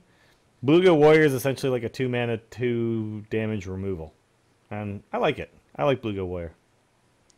Yeah, I'd probably go for that in this as well, especially since we already have a 6 mana spell that could give us a lot of damage with Reckless Rocketeer on as a pick here. I'd go Bluegill Warrior. Yeah. Tidehunter's okay. Tidehunter's not bad. It's got a bad rap, but it's actually okay. Because a lot of times if you play this as for 2 mana and then they spend 2 mana getting rid of 1/2 of it, you still come out ahead in that little exchange, right? Like they spent 2 mana and their turn, if you play this on turn 2 and then they ping it and they kill the 2/1, you now still have a 1/1 and they didn't do anything on their turn. And if you're lucky, they weren't a mage, they were a rogue or a druid and they had to actually take some damage to get rid of it. Yeah. Well, actually, I would argue a rogue is that's better because they only spent 2 mana and then they get rid of it again the next turn. Sure, they took some damage, but yeah, that's a good point. They only spent 2 mana. But I think we'll go with Bluegill Warrior here, right? Yep. I'm good with that. Okay. Next picks are Loot Hoarder, Abusive Sergeant, and Nerubar Weblord, which I'm sure I didn't pronounce correctly. Nerubar Weblord. Yeah, sure. Why not? Yeah, close enough. So Loot Hoarder is actually okay in Arena because it cycles and it gives you a body, and it's just a lot of times in Arena it's gonna be a struggle to draw cards, but it's not fantastic. It's okay. It's fine. It's decent. I was gonna say my go-to would be card draw. And Abusive Sergeant is kind of in a similar like thing here. The problem that so I really like Abusive Sergeant because it allows me to take, like, let's say I play on turn 2, I play a 2/3, and then the other guy plays also a 2/3. I can then kill his 2/3 with my 2/3. Mine stays alive, and I have like 2 2/1s essentially going into the next turn. I'm totally okay with that. Like, that's fine. I really like Abusive Sergeant too, but I think card draw this early on is a safer pick with Loot Hoarder. Yeah. I think both of them are fine. I don't think there's a bad choice between the two of them. Now, this one, Narrowbar Weblord, is a bad pick. That's just a bad pick. Right. That sucks. So, I don't know. Jocelyn, what do you think? I think Loot Hoarder because it's something that you kind of go to on turn 2. I guess we have the Warrior, but we were talking about using that for removal. I would go with Loot Hoarder because it just gives you a body on turn 2. Abusive Sergeant, it's kind of dependent on what your board state is. You may or may not want to actually play it early on in the game. I think we need to just kind of keep early game in mind because you don't want to get too far behind too early. Now, I would, if I'm going first and I just get the Abusive Sergeant, I would just play it as a 2/1. I think 1-drops are so good in Arena. If you start off and you play something turn 1, 2, 3, 4, 5, 6, you always play on curve, you are going to win a lot of games. It's just how it works. Yeah. So I would definitely, I wouldn't even think twice. I would play it. Boom, turn 1, let's go. Get that 2/1 on the board. But you make a good point that there's going to be times where it's going to get more value, obviously. Next line of picks is the Magma Rager. Obviously, we're taking Dalaran Mage. Best card in the game. Or Volcanic Drake. This is a tough pick. Well, I think it's actually easily the Drake because the Drake does a few things for us. In Arena, you're often going to be clearing the other guy's side of the board as much as you can. So it kind of helps you in those situations. But also there's a lot of cards now that if you have a dragon are suddenly okay picks. And it's a fine dragon. It's kind of like a middle-of-the-road dragon. It's okay. It's not great. It's just okay. And if either of these other two were okay, like better than okay or whatever, then I would take them. But these are two crap cards. Like Dalaran Mage is terrible. It used to be a 2/4, and it was really good. Now it's a 1/4, and it's really bad. By the way, if you guys remembered playing as Ragnaros, when Magma Rager cost 2 mana, it was actually fine. The fact that it costs 3 and a card is what makes it so terrible. So yeah, I think Drake is the pick here. Go for it. Yep. Does anybody have any arguments to any of these other ones? Yeah. No. I mean, the fact that we have one swipe could potentially make the Mage a little bit better, but that was what I was thinking about making that argument, and then I was but no. we want like Azure Drakes for our spell powers. Yeah. It always feels bad being forced into a high drop pick early on because I always feel like then I see high drops later on that I really want, but I have to take low drops to even out my curve. Yeah. But now, we're only 5 picks in, so we don't have to worry too much about that yet. We're just gonna kind of take the best of the cards. So for Mark all the things. Poison Seeds and Mark of the Wild. These are interesting. I don't like Poison Seeds at all. No. I think Mark of the Wild is our pick here. That's what I'm leaning towards. Yeah. And the Mark of Nature is interesting because Mark of Nature gives you like it's more versatile. Yeah, but it's when you're putting +4 attack on things, you're often going to lose it anyway. And when you put +4 health on things, you're often still not going to be able to kill something. So it kind of like sucks both ways. It's not a terrible card, but like I don't ever find like that much value in it. Whereas Mark of the Wild, if I could play, like let's say I'm going second, I coin something out, and then they play something that challenges the card I play, and then I Mark of the Wild and I kill their thing, like now we have a lead, right? And that's a scenario that actually does happen a lot of times. Mark of the Wild. Yeah. I agree. Go team. Yeah. Okay. Well, now we've actually got choices. For too long. All right, we've got the Sentient Shieldmaster, the Flesh-Eating Ghoul, or the Ancient Brewmaster. So we don't really have... We want to look at when we have the Brewmaster, do we have anything we want to brew back? And right now, no. Right now, we do not. You don't want to brew back that 2/1 with Charge Bluegill War? Come on. Do it again? That was the only thing I was like, well, we could Bluegill. Then you have 4 damage. Face. That's living a turn. Or 4 2 damage for 8 mana. I don't know how we could, pass on that.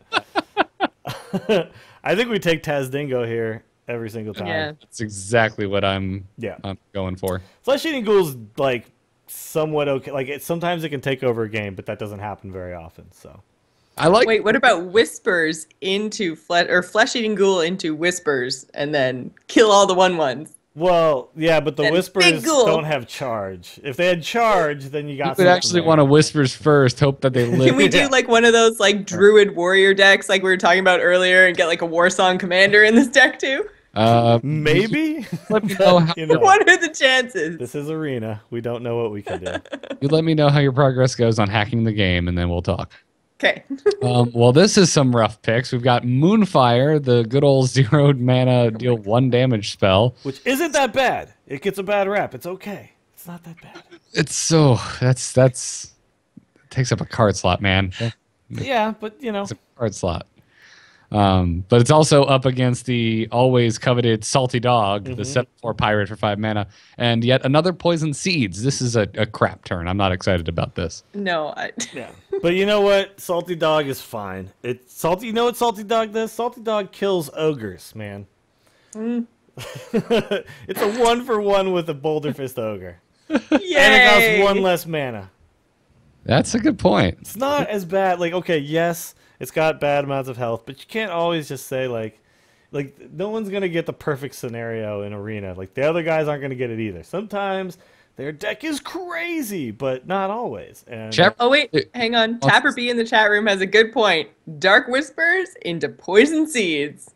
so All we're your gonna 1/1s just turn our become 1/1s 2/2s. into 2/2s and spend 2 cards and 10 mana doing that.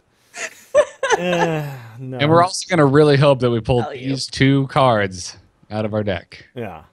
And then Like, all our we don't Wisps get to. We can only hit face with our wisps if we do that. You can't then like. Yeah. You can't like kill stuff and then now turn them into 2/2s. Like they're gone at that point. You can't. It doesn't work. What if we had our Dalaran Mage? Can we go back a couple turns and then we swiped away the whole board with our Dalaran Mage on board? Oh, jeez.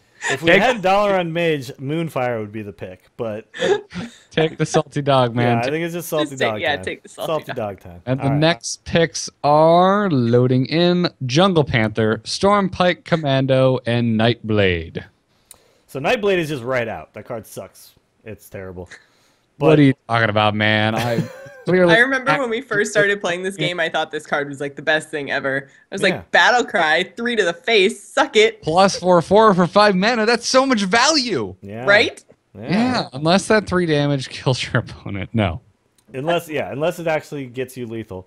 Yeah. But you know what? You'd actually probably have a better chance of getting lethal off the Panther than you would off the Nightblade. So we don't have any 3-drops yet. And we don't have any 3s, yeah. And Yeah. I think Panther is just it trades up with so many things. I don't hate Commando. 2 target damage. Commando's fine. Yeah. But yeah, Jungle Panther in this scenario, because I'm looking at our curve, and right now it looks more like some buildings, and the 2-drops don't have any friends at the moment. Well, now we finally have like a good card. So, Oh, Yay. Sludge Belcher, Secret Keeper, right? Recycle. We're ignoring those latter 2 and going Yes. right back to the Sludge Belcher and snap picking it because the Secret Keeper you never take because we don't have secrets, and also it's just terrible anyway.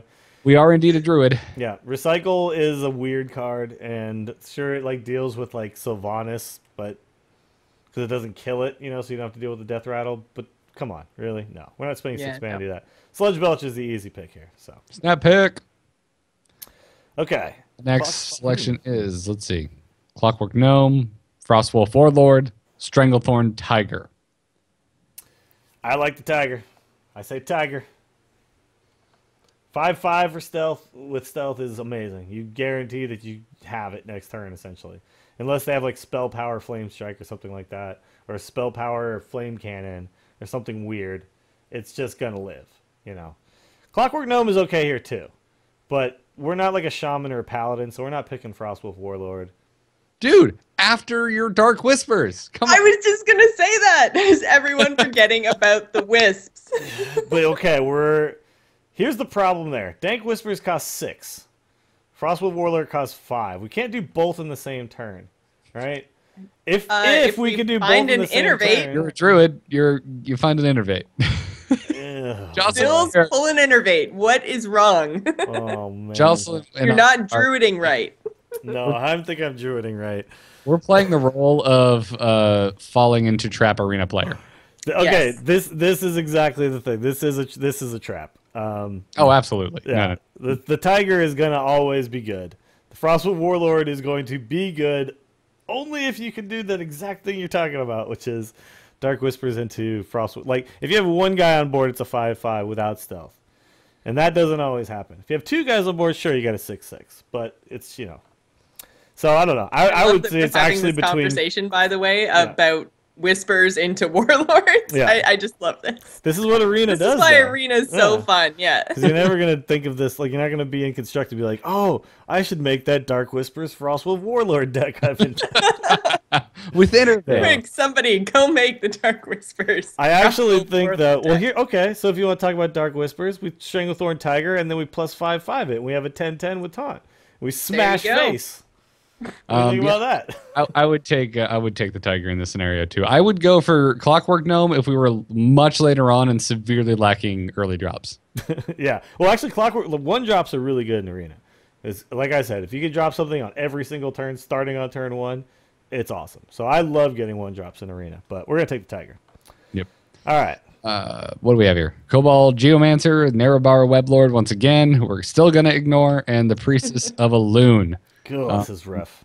Yeah. This has been a really rough draft. This is not a good draft so far. Yeah. No. That's okay. I think I would begrudgingly take the Geomancer in this scenario. I'm actually with you because we do have at least a swipe. Yeah. We'll likely get some other spell at some point. We've got Wrath. We've got more swipes. We've got Starfire, Starfalls. We got a lot of stuff we could take here. I love Mitzula in chat room. Pat. That's not Pass. Pass, re-roll, mulligan. Now everyone chant it with me now. Start a hashtag. Make Team 5 hear it. Let us draft 5 more cards than we need in Arena. And That's too long for a hashtag. let us sideboard. Come on. Hashtag sideboard. That would be cool. I would love to be able to pick like some kind of flyers, and just see if they work, and maybe they do, and maybe they don't. But yeah, Jocelyn, the hashtag is hashtag Arena35. Come on. Oh, okay. Sorry. All right, so we're taking the Geomancer, right? Take the Geomancer. Yes. We are not happy about it. No. Okay. Where's the Garrett Rage face? Stone Skin Gargoyle. There's our Innervate. We could Yes, finally. Pick Innervate. our Frostwolf Warlord and our Dark Whispers deck. Missed opportunity. No, we could still innervate the Dank Whispers onto the Tiger. We still can do that. We don't need to. We 10-10 could do with stealth. 10. 10-10 with stealth. We don't need the Innervate. We could just do it on turn 10 naturally. No, we can't. They both cost 5. It's yeah. It's Oh, still 11 mana. Yeah. I'm sorry. Dark Whispers cost 6. Yeah, I'm sorry. Dark Whispers cost 6. Yeah. I never play that. Yeah. So I don't How actually. could you not know? And we No, also I think these other two cards are so crap that it's just an easy innervate here. But we could have double salty Double dog. dog? Yeah, we could double Double dog dog it. down. dog. We could double dog dare you? Yeah. I think you can't pass up an innervate with these two crap cards. Yeah. Especially when, like, if we could do things like innervate out Senjins or Sludge Belchers and stuff early, that could be really big for us. So, oh my God, are we ever gonna get like, some good picks? Ladies and gentlemen, the Never lucky. picks continue with the Nomergon Infantry, your favorite 1/4 charge taunt gnome that costs 3 mana for some reason. The Druid of the Fang, the card we were so excited about until we saw the rest of Goblins versus Gnomes, and Naturalize. Druid of Fang is actually not bad here.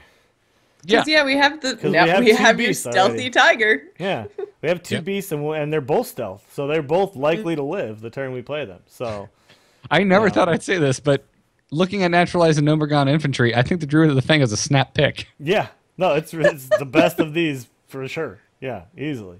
So yeah, both of the and it's a beast as well if it transforms. But yeah, and look at this, more beasts to help us out on our way. Well, one more. We also got the Flying Machine. We have the Iron for Grizzly, your 3/3 for 3 with Taunt, and Claw.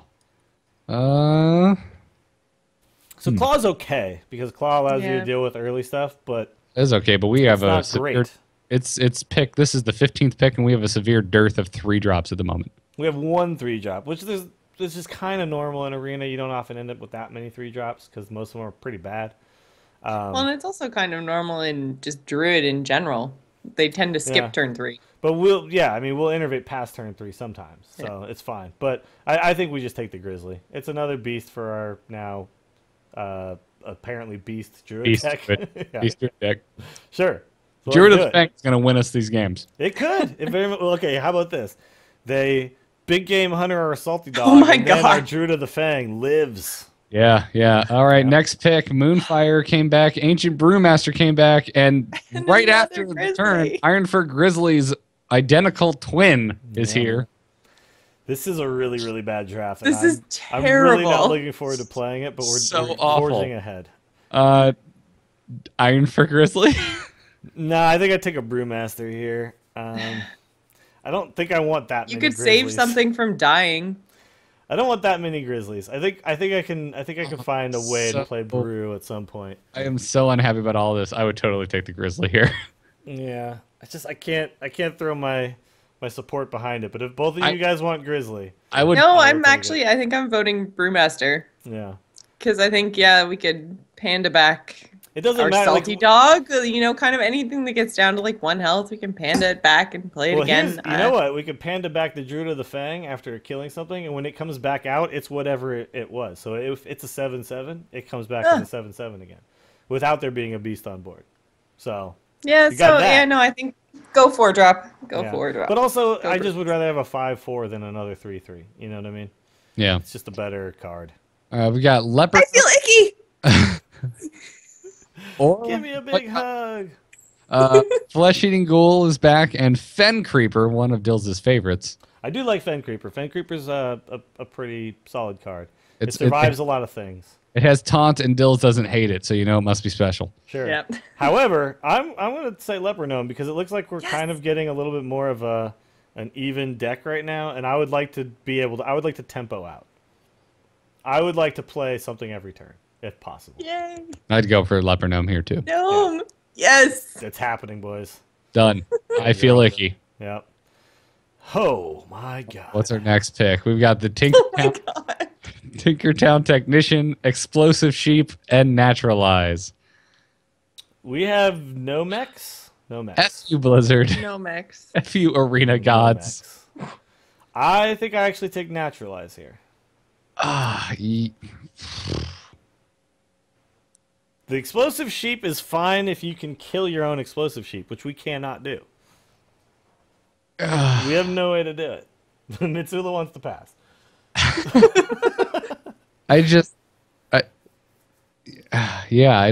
Look, there might be a time when someone plays something we cannot deal with. I might make an argument here for the Tinkertown Technician just for a 3-mana 3/3? For the sake of the curve, but I don't know, man. We should have taken the other Naturalize and gone for Mill. I really hate Naturalize. Whispers plus Sheep synergy, exactly. I think, look, Naturalize is fine. If we could kill something and get lethal with it, it's fine. You just have to decide when to do it. But you have to kill something really rough. You have to kill something that would like 2-for-1 you anyway. All right. So I can't pass this up with these two picks. Jocelyn, talk me down. Talk me down. Is Naturalize the worst pick? I think we can find a mech between now and pick 30. Even if we do find a mech, then I don't know if we're gonna want it. Like I don't want to have to pick a mech just to make Tinkertown work, and then you have to have them in the same hand at the same time. And Jocelyn, believe in the Mech Bear Cat. She doesn't. Mech Bear Cat. I've picked but Mech Bear Cat has to come out before Tinkertown Technician, which is not gonna happen, dude. Shh. All right. I know, but all right, take the Naturalize, you bastard. Yeah, I know Naturalize. If we can get a Savage Roar or anything like that, and we can kill a single taunt and get through and get lethal, it'll be worth it for one pick. There you go, Cold Light Oracle. They want us to mill. No. I'm telling you. We're gonna mill them. All right, Cold Light Oracle, Wailing Soul, or Stampeding Kodo. Well, Kodo's really good, actually. Kodo is really good. It's just that we've got a lot of 5 and 6 drops already. That's fine. No, it's whatever. It is what it is. Just for the record, Ammo Cat in the chat room is asking if this is pre-recorded because the draft is so terrible, and so I just wanted to call him out and say, absolutely not. This is not pre-recorded. There's your proof. This is happening live. This is just a better draft. That terrible. Yeah. We don't have anything we want to silence on our own board. No. Even though our cards are that bad, they're still not that bad. But okay, Kodo. Let's say turn 10, we Kodo something, we kill it. We can Kodo and Volcanic Drake the same turn. That's not bad. Put a 3/5 and a 4 and a 6/4 on the board. I mean, I think Kodo's the only choice. And it's another beast. So And it's another beast. Yeah. I still say go for Mill. oh, Mech Bear Cat. You called it. Oh my god! Called it. I Yeah, called. but we're not even picking it though. I don't think So we're picking it. we also could have taken Alarmabot, which also is a mech. But anyways, we have Emperor Cobra, Mech Bear Cat, and Alarmobot. I'm actually gonna vote Emperor Cobra here I would too.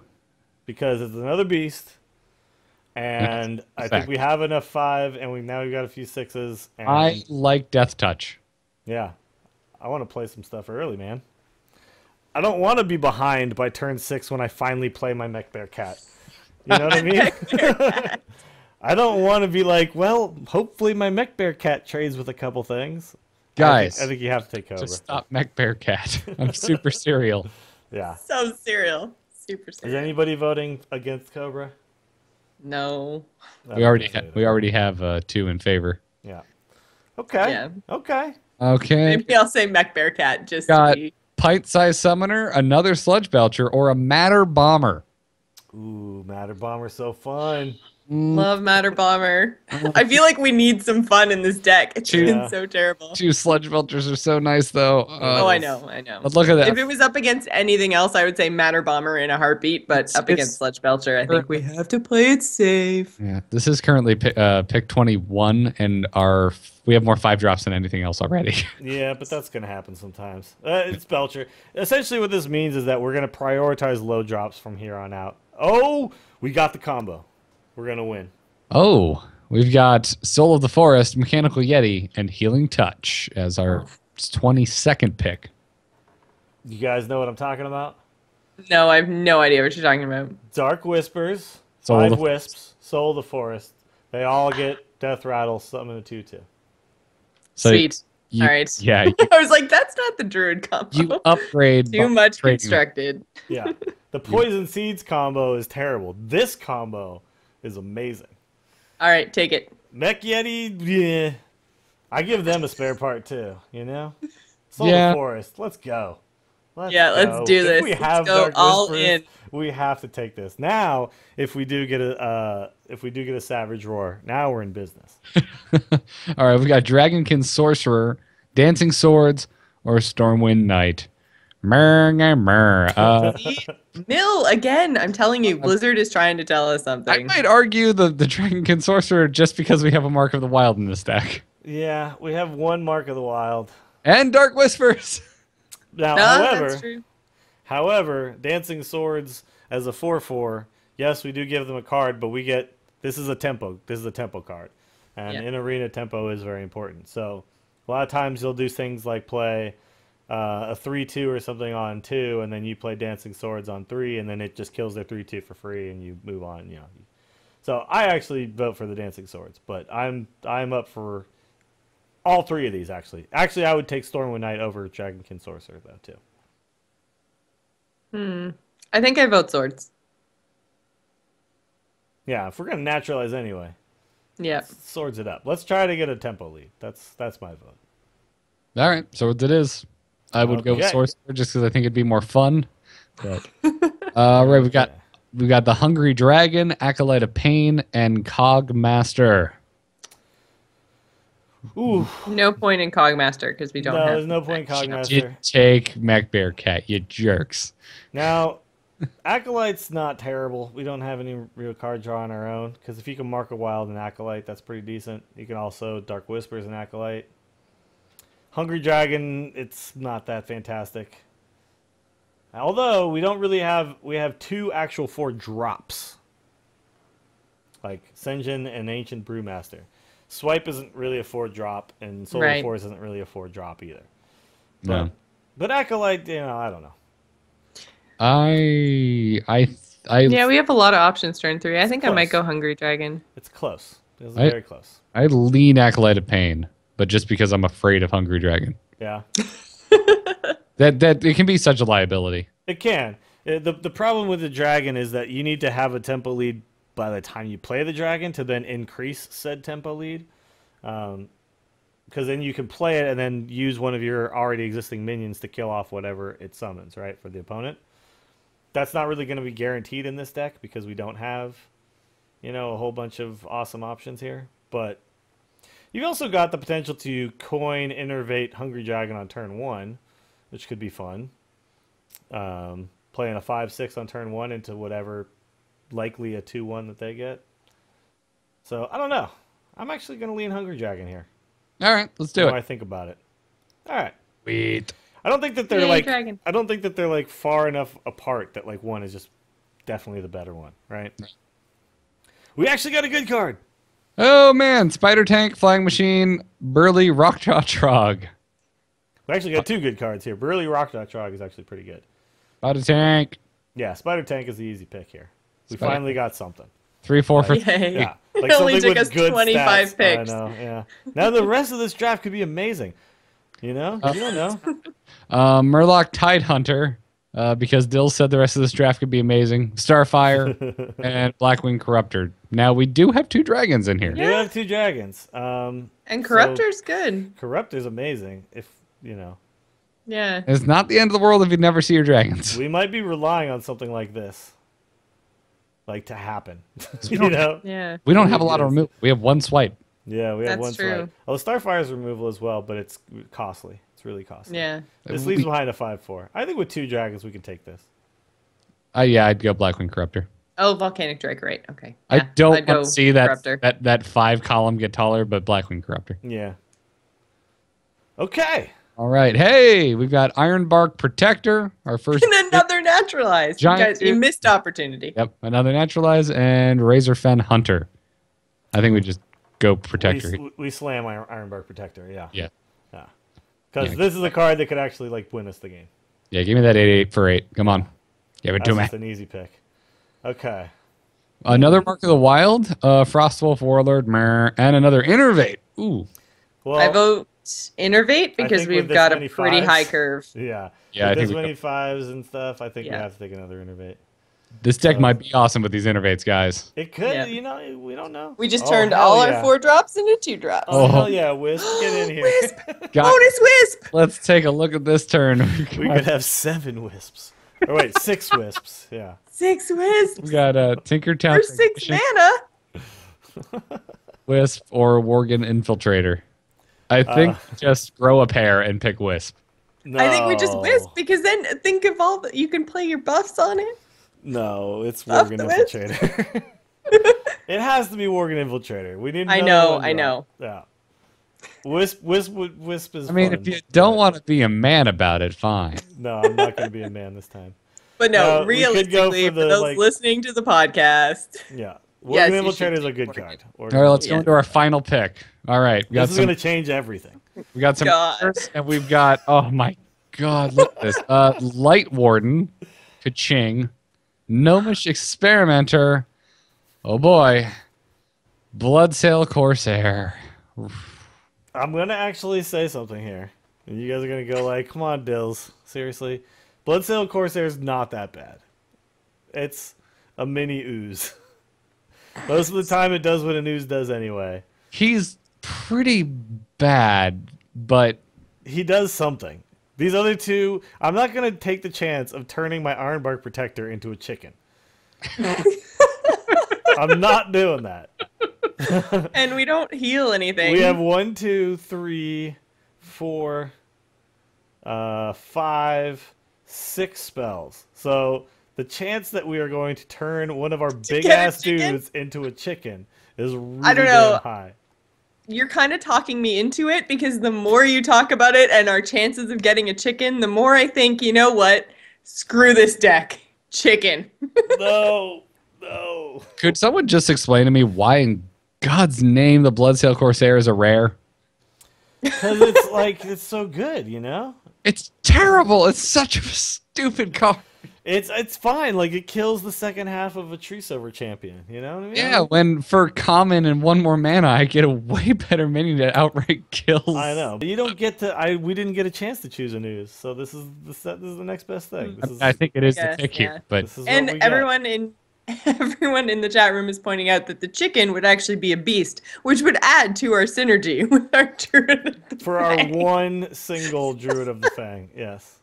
Which, with our luck, would be the card that gets turned into the chicken. Let's pick only beasts from here on out for our one single Druid of the Fang. All right, guys. Well, let's have our 30th pick be incredibly amazing and grab that Bloodsail Corsair. We now have our deck. So should we do the outro and then watch Dills play a game? Yeah. Yep. Might as well. Yep. So I'm that is really looking forward to it, by the way. It's gonna be amazeballs. Patrons, the after show video will have a game of this being played by Dills. And the problem is that I would like to just, you know what I want to be able to do is just say, like, let's forfeit 2 games and let's start at 0-2, because then we might actually have a chance to win some games with this deck. But yeah, look, you do the best with what you got, with what's presented to you, and that's how Arena works. This is what we got. Now imagine if we could do 5 more cards. And then, like, throw 5 out. Yeah. I love that idea. I love that idea so much. Arena's so much better. Yeah. The thing is, all the decks will be slightly better by average. But that's fine. You're just going to get, like, much better games where people imagine, out better. And, yeah. You know, even if I'm not saying it gives me a better advantage because I get 5 more, everyone else gets 5 cards. It makes it more interesting because in between games, you could tinker with your deck. You have 5 cards, 5 slots you can play with in between games. So it makes Arena that much more like interactive. Mitsula says 5 more shitty cards wouldn't help. Right, the way but we could get rid of the shittiest of the.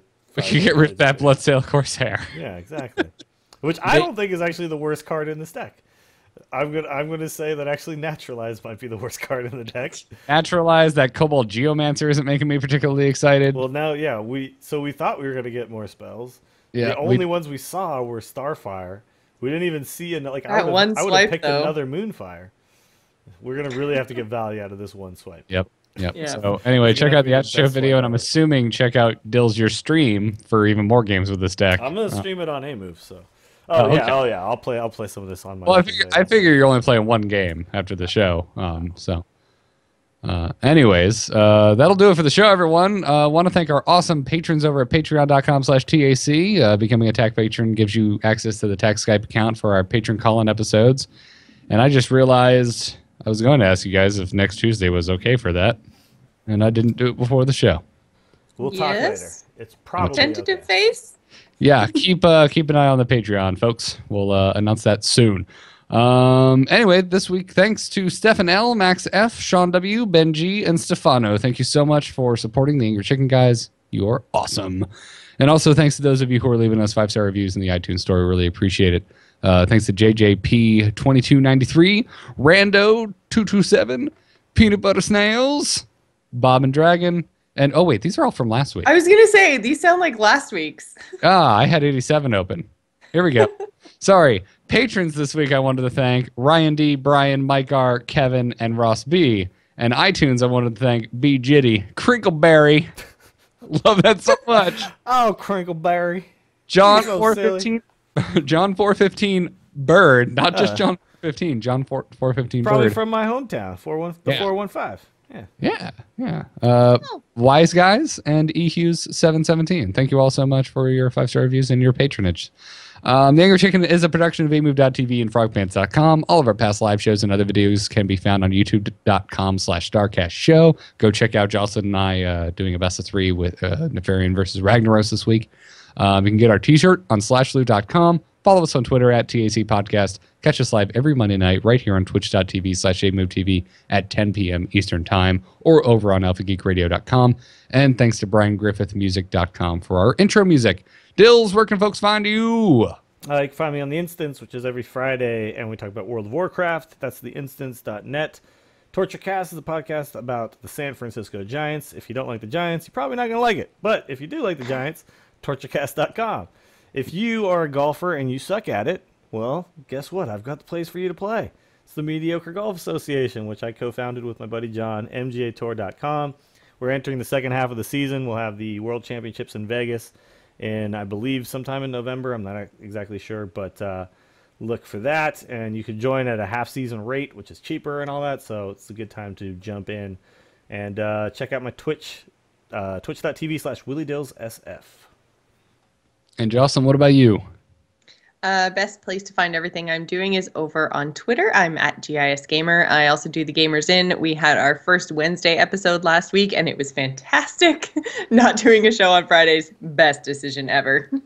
So that is Wednesday nights at 7 p.m. right here on AMove TV. I've also started streaming 5 nights a week, so you can catch me on twitch.tv/GIS Gamer. Delightful. Go do that. You can find me on Twitter at GarrettArt or over on nomoonart.com for my graphic design portfolio, and also talking all things Heroes of the Storm over on Into the Nexus with Mr. Kyle Ferguson. Check it out. We have a lot to talk about this week, and we have 2 developers from Team 1 coming on to talk about Eternal Conflict. I'm very excited. What? Yeah! Hype? So many Jocelyn captures I want. Everyone, I'm too lazy to go do it on my own. Capture her chicken noise and send it over, please. Thank you. Check out our sponsors, doghouse-systems.com, where you can use the code TAC to get a 120 gigabyte solid-state drive added onto your already gaming PC. That's in addition to the normal hard drive that's already in there. So use that code. You get a free solid-state drive, you support the show, and you get an awesome rig. Check it out. That's it. That does it for the show. Stick around for the after show live stream. We'll see you all next week for episode 89 of The Angry Chicken. Job's done. Job's done. Job's done. Yes! I was intensely amazing. That is like the opposite of how I feel about this